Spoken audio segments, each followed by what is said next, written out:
మాట్లాడు.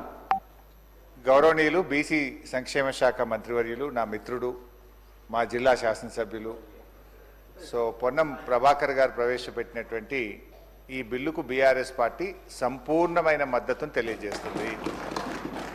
ఈ బిల్లును మేము మనస్ఫూర్తిగా స్వాగతిస్తూ ఉన్నాము. అయితే ఈ బిల్లు ఎప్పుడు నిజంగా బీసీ వర్గాలు సంతోషపడతాయంటే, బీసీ వర్గాలకు విద్యా ఉద్యోగాల్లో 42% రిజర్వేషన్ వచ్చినాడు, బీసీ వర్గాలకు స్థానిక సంస్థల్లో పట్టణ మరియు గ్రామీణ ప్రాంతంలో 42% రిజర్వేషన్ ఫలాలు వారికి పూర్తిగా అందినప్పుడు ఆ వర్గాలు చాలా సంతోషపడతాయి. అవి అందాలని కోరుకుంటున్నాం. అవి అందే ప్రక్రియలో రాష్ట్ర శాసనసభ ఏకగ్రీవ తీర్మానం చేయడంతో పాటు రేపు కేంద్రంలో పార్లమెంట్లో పోరాటానికి కూడా బీఆర్ఎస్ పార్టీ కలిసి వస్తుంది. మాకున్న 4 రాజ్యసభ సభ్యులు కూడా ఏకగ్రీవంగా ఈ బిల్లుకు మద్దతు ఇస్తూ మేము ఓటేస్తాం. అయితే ఈ బిల్లు పాస్ కావాలంటే ఏం కావాలి అధ్యక్ష? రాహుల్ గాంధీ గారు ఇలా ప్రధాన ప్రతిపక్ష నాయకుడు, 100 మంది ఎంపీలు ఉన్నారు. వారు మరి ఈ బిల్లు మీద ఒత్తిడి తేవడానికి పార్లమెంట్లో వారు కృషి చేయాల్సినటువంటి అవసరం ఉంది. దానికోసం వారిని గట్టిగా రాహుల్ గాంధీ గారు ఇలా పూనుకోవాల్సినటువంటి అవసరం ఉంది. అయితే మా మిత్రులు పొన్నం ప్రభాకర్ గారు మేమేదో మిస్గైడ్ చేస్తున్నామనేటువంటి మాట మాట్లాడినరు. అది కరెక్ట్ కాదు.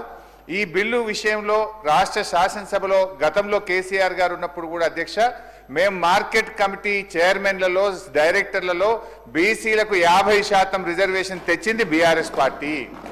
అదేవిధంగా బీసీల విషయం వైన్స్లో మొట్టమొదటిసారిగా ఈ దేశంలో ఎక్కడ లేని విధంగా మా గౌడన్నల కోసం మరి గీత కార్మికులకు వైన్ షాప్ల అలాట్మెంట్లో కూడా రిజర్వేషన్ తెచ్చింది బీఆర్ఎస్ ప్రభుత్వము. ఇట్లా మేము కొన్ని కార్యక్రమాలు చేసినాం.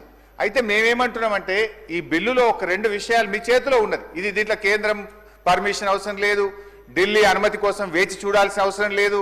రేపో మాపో బడ్జెట్ పెడుతున్నాం కనుక మేము ఈ బిల్లులో 3 అంశాలు మా గంగుల కమలాకర్ అన్న చెప్పినటువంటి విషయాల్లో ఇందులో మనం పెద్ద బేసిజాలకు పోవాల్సిన అవసరం లేదు. బీసీల మీద మీకు నిజంగా చిత్తశుద్ధి ఉంటే, బీసీల మీద మీకు నిజమైనటువంటి ప్రేమ ఉంటే 3 అంశాలు ఈ బిల్లులో చేర్చమని బీఆర్ఎస్ పార్టీ తరఫున అమెండ్మెంట్ ఇచ్చాం. ఆ 3 అంశాలు కొత్తవేం కావు, కాంగ్రెస్ పార్టీ గతంలో ఇచ్చినటువంటి హామీ.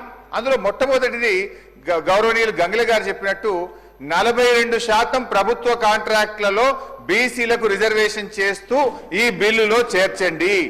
దీంట్లో ఇలా ఢిల్లీ పర్మిషన్ అవసరం లేదు, ఎవరు పర్మిషన్ అవసరం లేదు. రేపటి నుంచే ప్రతి కాంట్రాక్ట్ లో బీసీలకు రిజర్వేషన్ వచ్చే అవకాశం ఉంది. ఇది మీరు ఎన్నికల సమయంలో బీసీలకు ఇచ్చిన హామీ. దీన్ని దయచేసి దాంట్లో చేర్చాలని చెప్పి కోరుతున్నాం. నంబర్ 1. ఒకటే నిమిషం సార్. 2వ అంశానికి వచ్చేసి బీసీలకు సప్లాన్ అమలు చేస్తామని మీరు చెప్పారు. గతంలో KCR garu SC ST sub plan carry forward విధానంతో ఎస్సీ ఎస్టీ గౌరవ సభ్యులు